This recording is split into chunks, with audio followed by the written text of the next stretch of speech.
12 महीने प्रदोष आती है,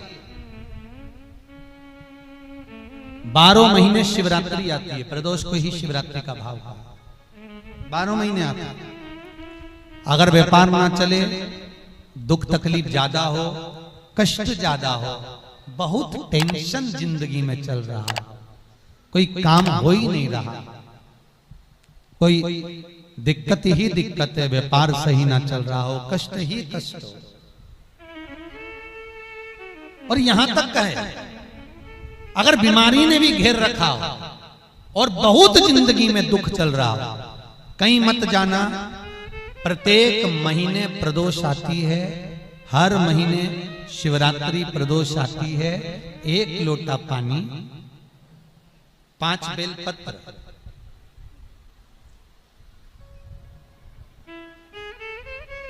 5 बेलपत्र, 1 शमी पत्र, 1 शमी पत्र, 5 बेलपत्र तांबे के लोटे में जल में डाल लीजिए। 7 दाने अक्षत के, आखे अक्षत के डाल लीजिए। और प्रदोष काल में, प्रदोष काल जो शाम का समय होता है, प्रदोष काल में भगवान शंकर के मंदिर जाकर पांव में चप्पल पहनकर ना जाइए। घर में घी का दिया लगाकर कलश लेकर शिव के मंदिर में चले जाइए। शिव मंदिर में दिया नहीं लगाना है आपको, केवल घर में दिया लगाकर जाना है। और शंकर जी के मंदिर में वो ऐसा कैसा ही पानी पूरा उंडेल कर डालकर शिवलिंग पर आ जाइए। झोली पसार कर प्रणाम करिए। शंकर की देहली पर 2 मिनट बैठकर ओम नमः शिवाय का स्मरण कर लीजिए। ओम नमः शिवाय भी आपको बोलना बताया था कि सौभाग्यवती नारी स्त्री नमः शिवाय ओम बोले और पुरुष ओम नमः शिवाय बोले। अगर पति और पत्नी दोनों बैठकर जाप कर रहे हैं तो दोनों ओम नमः शिवाय बोल सकते हैं। पर नारी अगर अकेले बैठकर स्मरण कर रही है तो नमः शिवाय ओम।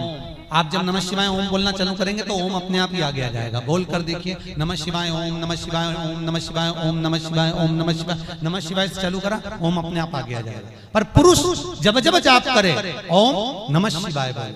पति पत्नी दोनों बैठकर जाप कर रहे हैं तो ओम नमः शिवाय बोल सकते हैं। केवल स्त्री जाप कर रही है तो नमः शिवाय ओम, नमः शिवाय ओम, नमः शिवाय ओम, नमः शिवाय ओम, नमः शिवाय ओम अपने आप आ गया। 5 बार, 3 बार, 7 बार कुछ देर शिव के मंदिर में प्रदोष काल में, प्रदोष के समय पर, प्रदोष के दिन बैठकर शिव नाम का जाप करें।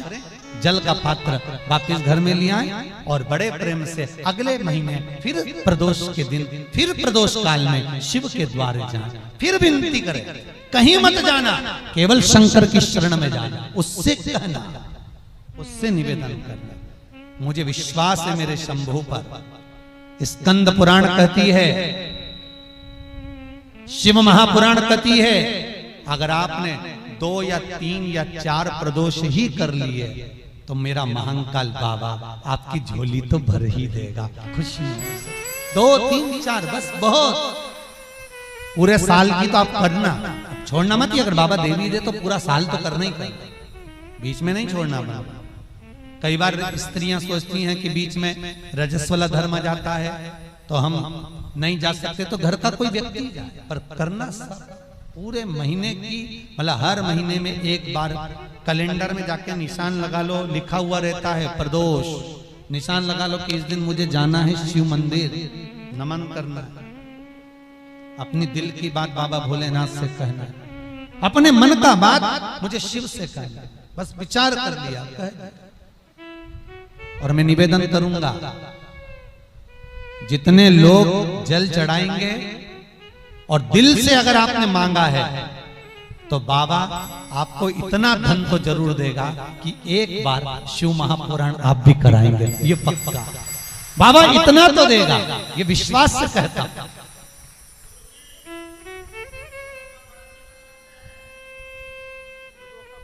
हाँ, आपका मन है करना हो तो करो, नहीं तो यहाँ तो हमारे यहाँ तो शिव महापुराण की कथा कहती है, तुम्हारा भाव पड़े वैसा करो। पर प्रदोष का जो नियम बताया है, शंकर का अनुमोदन जो बताया है, वो कर सकते। शिव का स्मरण, शंकर का नहीं। बाबा इतना तो जरूर देगा कि एक बार आप भी हिम्मत कर सकोगे कि मुझे शिव पुराण कराना है, और शिव कराएंगे और शंकर ही सुनाए, वो देगा तो होगा। इस डूबती हुई उलझती हुई जो नौका है, नाव है, कई लोग कहें किसी किसी का काम नहीं होता होगा तो उसके मन में भी आता होगा सबके काम हुए मेरा नहीं हुआ।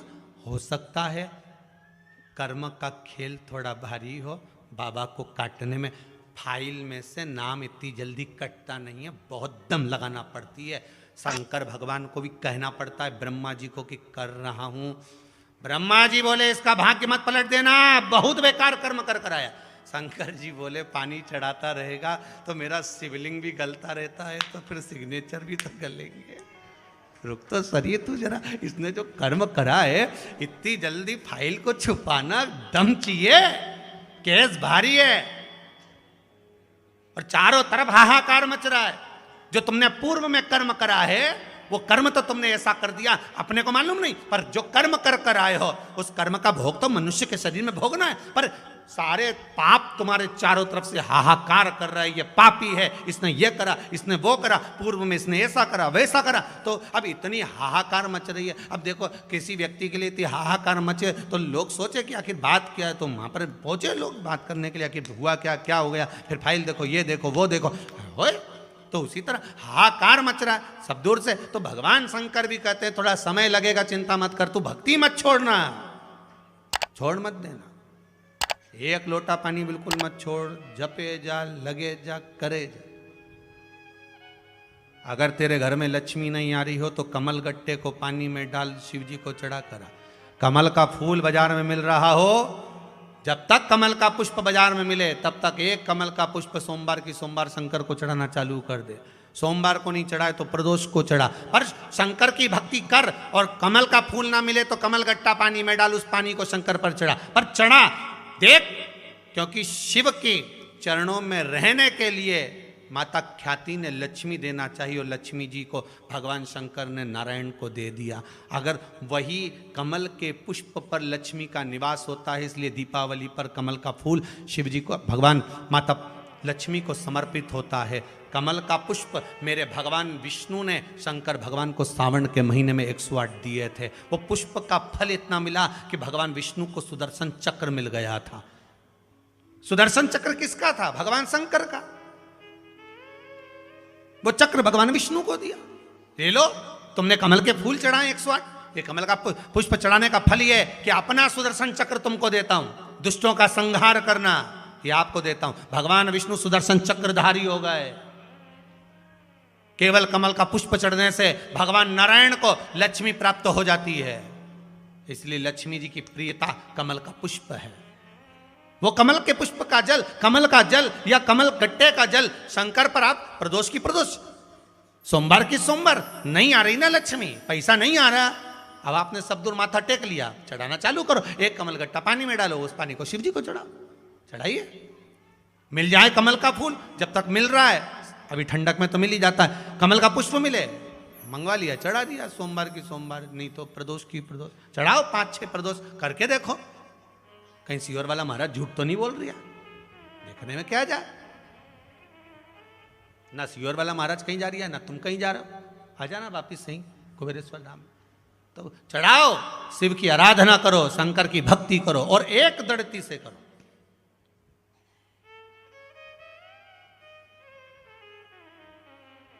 एक दड़ी होकर, मेरी प्रीत ना टूटेगी भोले, भोले बाबा से, शंभू बाबा से, मेरी प्रीत ना टूटेगी भोले।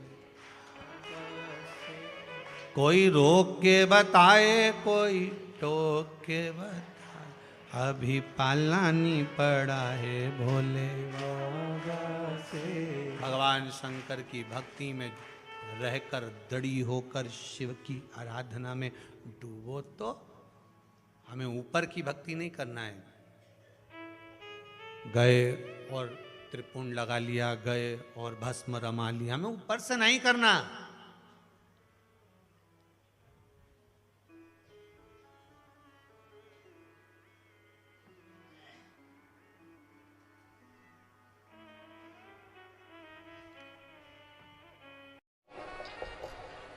प्रदोष का इंतजार भी मत करा करो कि प्रदोष का दिन आएगा या प्रदोष का दिन आएगा तो हम गला पकड़ रहा है बाबा।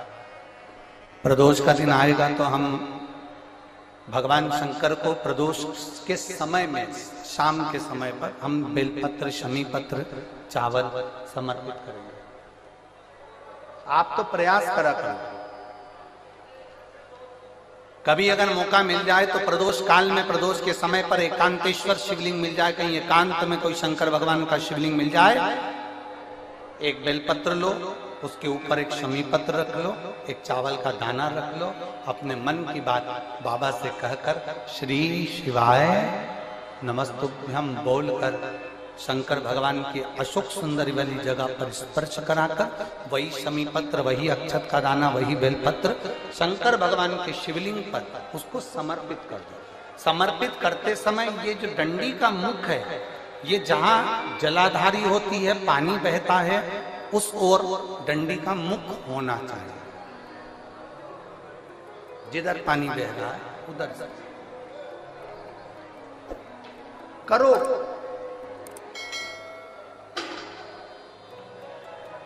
प्रदोष काल में करी गई आराधना, प्रदोष काल में किया गया भजन, केवल प्रदोष के दिन ही नहीं, प्रदोष काल में कभी भी शंकर को याद करो। वैसे तो शंकर भगवान को याद करने के लिए कोई समय निश्चित नहीं किया गया कि इस समय शिव जी को याद करना। मौत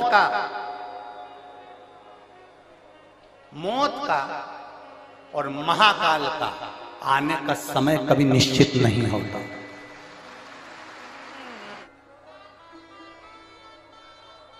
जिस प्रदोष व्रत का हम वर्णन करते हैं, जिस प्रदोष के दिन का आपको बधाई कल हमने दी थी कि प्रदोष की आपको बधाई हो, प्रदोष शाम का जो समय होता है, प्रदोष काल जो होता है, उसका वर्णन जब हम करते हैं, ये प्रदोष की पूजन का विधान किसने बनाया, ये प्रदोष की पूजन का नियम किसने बनाया, ये प्रदोष की संध्या काल का, प्रदोष के समय का पूजन का विधान कौन बनाया, ये प्रदोष के समय पर एक बेलपत्र चढ़ाने का विधान किसने बनाया, प्रदोष के समय पर एक शमी पत्र चढ़ने का विधान किसने बनाया, प्रदोष के समय पर अगर मान लो कोई भिखारी से भिखारी व्यक्ति भी है जो ठेला चला रहा है, उसके पास में खाने के लिए कुछ नहीं है, फटे कपड़े पहन रहा है, उसकी जिंदगी में कुछ भी नहीं बचा और कर्जे में लदालूम हो गया, एक चावल का दाना अगर वो प्रदोष के दिन, प्रदोष काल में शाम के समय पर शंकर के शिवलिंग पर चढ़ा देता है तो 3 या 4 प्रदोष में उसका कर्जा चूकना प्रारंभ हो जाता है। प्रदोष का विधान।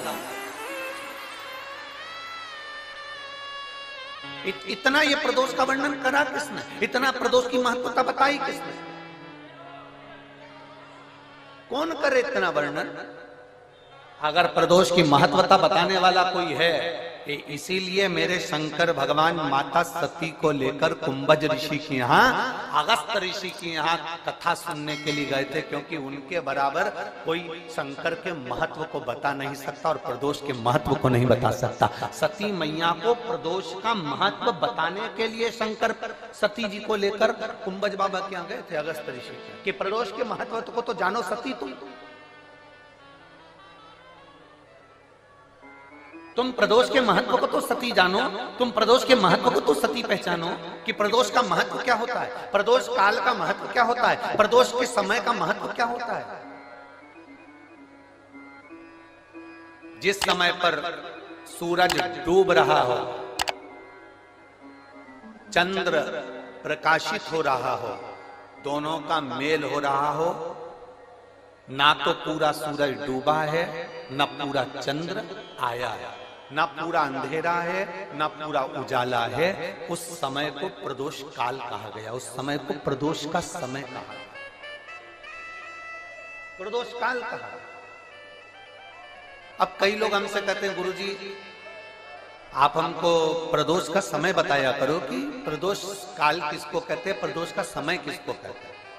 अब एक बात हम आप सबसे कहना चाहते हैं, जितने लोग आस्था चैनल पर सुन रहे हैं, जितने फेसबुक यूट्यूब पर सुन रहे हैं और जितने रेवाड़ी की इस पवित्र धरा पर कथा को सुन रहे हैं, आप सबसे एक बात कहना चाहेंगे, अगर हम समय देखकर बताएं आपको कि शाम को 6 बजे, 6:30 बजे, 6:30 पे लेकर 7:30 के बीच में ये समय है, या 5:30 से लेकर 6:30 तक का ये समय है, या हम तुमको बोल दें कि इतनी बजे ये समय प्रदोष काल का रहेगा या इतनी बजे ये समय रहेगा, तो देखिए कभी कभी ठंड का समय आता है तो दिन जल्दी ढल जाता है। कभी कभी गर्मी का समय रहता है तो दिन बहुत लेट ढलता है। इसलिए समय की गणना से मत चलो, आप तो ये अंदाजा लगा कर रखो कि दिन ढल रहा हो, अंधेरा होना शुरू हो रहा हो, सूरज डूब रहा हो, चंद्र प्रकाशित हो रहा हो, अंधेरा अपना काम कर रहा है, सूरज ढलता जा रहा है, दिन कम होते चले जा रहा है और अंधेरा थोड़ा बढ़ते चले जा रहा है। इन दोनों का जो मिलन का समय हो, अब वो कितनी भी बजे, आप तो बस उसके मिलन का समय निकाल लो, वही समय प्रदोष काल कहलाता है, वही समय प्रदोष।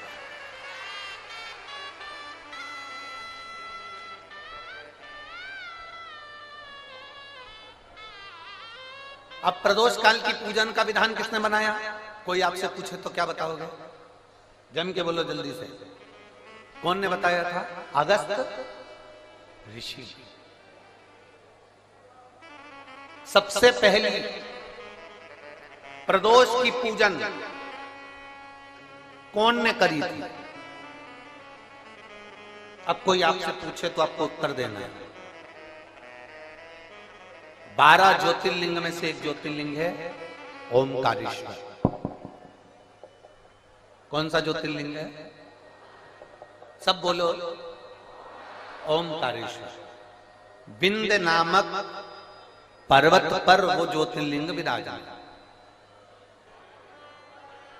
एक निवेदन हम जरूर करेंगे, कभी मौका लगे, कभी मौका लगे, इस पंडाल में बोलकर जाना बाबा से कि बाबा मुझे ऐसा धन देना कि एक बार मैं भी कुबेरेश्वर धाम सीहोर आ सकूं और तेरे धाम में आकर कथा सुन सकूं, कंकर शंकर की पूजन कर सकूं, वहां का रुद्राक्ष ले सकूं। कभी कभी, और जरूरी नहीं है कि वहां का रुद्राक्ष केवल बीमारी के लिए काम आता है ना, कभी जिंदगी में कुबेरेश्वर धाम जाना और रुद्राक्ष मांग कर लेकर आना। और हम तो कहेंगे, जितने कथा सुनने वाले हैं सारे श्रोताओं से निवेदन करेंगे, लाल धागे में उस रुद्राक्ष को अपने गले में धारण कर कर रखो, जिंदगी में कभी हार नहीं होगी, आगे बढ़ते ही जाओ।